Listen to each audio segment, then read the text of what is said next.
Hi, welcome to Midday Roast. I'm Lanny Bird, and today with me is Lauren Faribault.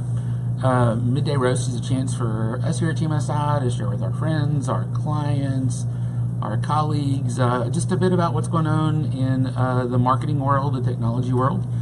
Today on Midday Roast, we're talking about video marketing in particular. So, Lauren's here with me. This has kind of been in January, February, we've kind of had new promotion people. Lauren is now our Director of Healthcare Strategy for Team SI. Really happy that she's here with us today to talk about video, and specifically, hopefully, we'll have some examples about how video works with her healthcare clients. Lauren, how long have you been with Team SI? Over 3 years. Over 3 years, yeah. And before you were with Team SI, you worked with the University of Arkansas for Medical Sciences. Cool. Yeah. So, and also you've got some side jobs you do besides Team SI. So, what else do you do besides work at Team SI? So, I also am an adjunct professor at Ouachita Baptist University, where I teach social media and principles of advertising. Cool. So she's the bomb and knows what she's talking about. Really excited to have Lauren talk with us today, and we won't go into everything else I know about Lauren because we've known each other for how long? 10, 12 years, couple of jobs, college. Yeah. We did not go to college together though. No, he taught me in college. Come on, you don't have to like throw me under the bus and run over me like that. Anyway, video marketing, specifically online video marketing, and this is a trend we've seen continue over the last couple of years, where social media platforms, Google and everything are prioritizing video.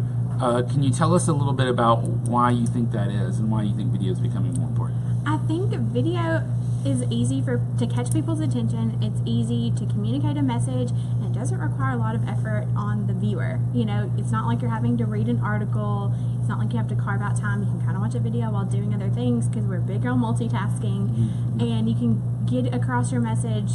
You can really get across a brand's message because it's visual, it's audio, it's everything kind of together, whereas it's not something written down. Right, and we've kind of seen the shift of video go from big screen, because if we look at media research overall, the constant number of people, the constant amount of time people spend watching video has stayed the same, but we've seen that shift from big screen video to small screen video, and also from horizontal video to vertical video. So that means video is moving mobile, and specifically that with small screen video, with it moving mobile, it's because of bandwidth. And you know, with 4G and 5G and LTE connections on our phone and omnipresent Wi-Fi, people have the speed they need to consume video wherever they are. You know, as you know, my kids drive down Interstate 40 on the way to Memphis, they're consuming video and using all the bandwidth I pay for. So cool. So video is really fits our own the Go society. One of the big things about video we've talked about a lot in Midday Roast is the Facebook algorithm change. So what do you think the video is going to be affected by the Facebook algorithm change? I think video, as we've put it out with like commercial style video, I think that's going to definitely be decreased. You're not going to have as much reach on your kind of commercial, more produced, but your Facebook Live, it's still going to continue to get a greater reach than your just video that you're posting on your page. Right. Because Facebook loves to see that kind of more in the moment content, not heavily produced. It's real. You know, it's on spur of the moment. It's something that's going on right now, and it's going to get a greater engagement. Right, and we get really strong reactions, not just likes, but those reactions from live video throughout the video, and you can react multiple times to those moments. And a lot of times live video, you get good comments and interactions. So if you're watching Midday Roast right now, and this is on Facebook Live, go ahead and ask you to make a comment or interaction, and Grace will do her best to wave me down and interrupt me so we can do that. Yeah, and definitely share it with your friends and say, hey, come watch us on Midday Roast. Come watch Lauren. You know, if you're Lauren's friend and you just want to give a shout out, let us know, and Grace will pass me your name and we'll give the shout out to Lauren. One of the big changes with video is moving to square videos, and we think square video is going to dominate. Why do you think that is? Yeah, I think it's because Facebook is kind of already building in that feature where you're watching, you can continue watching a video on Facebook, but also continue to do other things.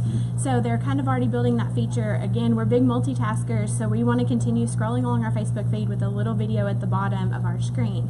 And also with Instagram. Instagram's really big, and it's really geared more toward that square image instead of a long horizontal or a long burden. One of my favorite things to do on Facebook is once I'm tired of a video is you can just do that massive swipe off and get rid of it. So yeah, definitely that square video that we're multitasking. Also, I think leaves room for captions on that with square video is a really good advantage. Now, you already mentioned live video. So why don't we specifically talk about some of your healthcare clients and how you're seeing them use live video to do marketing? I think one of the biggest ways that they're using live video is Q&A with physicians, and I think that that's a huge important thing. A lot of times we have questions that we want to ask doctors, but you don't really necessarily want to make an appointment. You just maybe want to get some more information. Maybe, you know, we all Google things or WebMD things, and we take it to the extreme and think you have cancer over a sore throat. So I think it's important to kind of get those real-time answers from physicians right in the moment. You can ask questions, it makes them available, you don't have to schedule an appointment, it's very easy, and I think it makes the physician more personable too. If you're interested in actually booking an appointment, then you already kind of know what they're like, what their personality's like, how they interact with people. Yeah, and a lot of these Facebook Lives are very seasonal or promotional times, so it's February, so it's heart month, so we're going to talk to a cardiologist. It's cold and flu season, so we're going to talk to a primary care physician or a pediatrician to talk about, you know, flu remedies or things like that. Now, I mean, outside of healthcare, that same concept comes over is basically we want to put the expert on Facebook Live or on live video with YouTube or wherever and have them, you know, naturally, authentically portray what they know about the topic. And I think the cool thing about live video, if you can get the subject to relax, a lot of times it's just them having a conversation with the patient and they're saying things that they've said over and over again all day long. Yeah. But it works the same whether you're a mechanic or an HVAC repair person or anything. It's that live video letting them express their expertise in an authentic setting and authentic manner. Yeah. Cool. Now, outside of Facebook and Facebook Live, we're also seeing a lot of changes in the YouTube platform. And that's really just coming out right now. And it's very interesting that we're seeing the changes hit the YouTube app first. So they're coming on mobile, and then we think they're going to follow up on desktop. We're not sure. Now, for a long time, whenever I talk about YouTube, I tell you two things. If I'm talking to a client, I'll tell you that YouTube is a great platform for publishing video because it's multi-platform and it's automatically going to reformat as the different formats come out and different devices come out, so it'll play anywhere. And I'll also tell you that YouTube is the #2 search engine in the world. Now, YouTube has always tried to be a social media network. And, you know, every once in a while, we'll talk about YouTube as a social media network and basically say, yeah, there's comments and you don't want to go there. But YouTube's trying to fix that. So YouTube is coming up with YouTube Community, okay? And the YouTube Community basically puts a community tab on people's YouTube channel, but you have to have over 10,000 followers to get that, because I was like starting to go around and looking for this community tab that I've been reading about, and finally, once you find someone with enough followers, you can do that. The other thing about YouTube is their mobile sharing. So, you know, right now, if I see a YouTube video and I want to send it to Lauren, I'm going to probably send her an iMessage link or a Facebook link using Facebook Messenger to that YouTube video, or even an email, and say, hey, check this video out, it's really cool. Now, on the mobile app, they have the ability to share to a different YouTube user. So the concept is, you know, originally YouTube was using Google social media network. So the concept is YouTube, you're going to have friends on YouTube, just like you have friends on Facebook or people you follow on Twitter, and you can have communications with those people. We'll see if that happens. I mean, it's almost like, do I need to add another social media network to everything else that I'm doing to keep up with it, or is it still easier for me to just pull it into another social media network or iMessage or something, or WhatsApp to share it with someone? Yeah, and I think that's going to be YouTube's struggle. It's like, are people really going to want to add one more thing to have to do and have to interact with people, or is it just going to be easier to use an existing platform that they already have? Now, one thing I like about the YouTube community platform is there's a way for a brand or a personality to interact with their audience, with their core followers, with their brand evangelist. And using that brand really allows them to have a one-to-one conversation with them. It allows them to insert GIFs and videos and polls into that community discussion so you can get going. So, you know, people here at TMSI know I'm a big Justin Timberlake fan. So, I mean, Justin Timberlake has a community tab on his YouTube channel, and he can have conversations and feedback. But even if you're not Justin Timberlake, if you're a smaller brand, you can have conversations and do troubleshooting and really develop that community for yourself. Yeah. Now, one big shift that we're seeing in YouTube too is that vertical video shift. Because YouTube forever has been horizontal videos. By training, one of my majors in college was video production. And, you know, I can see my professor of video production at Ouachita, Dave Osman, screaming at someone if you shot video vertically. Blake, our videographer, is sitting next to me, our video storyteller, and he's smiling really big because, you know, how many GIFs have you seen to turn your camera sideways, turn your camera sideways? Is it actually okay to shoot vertical video now, Lauren? I think so. I think we're already kind of seeing that trend because really YouTube, if I'm watching a video on YouTube, that's the only time I hold my phone horizontal. If I'm watching Instagram stories and Snapchat, it's all vertical. So I think it's natural for YouTube to also kind of follow that shift and follow suit. Yeah, and when you're looking at media research, you actually can often get a breakdown of horizontal minutes spent watching horizontal video versus minutes spent watching vertical video, which I think is a really interesting statistic to look at. All right, so YouTube's going to change.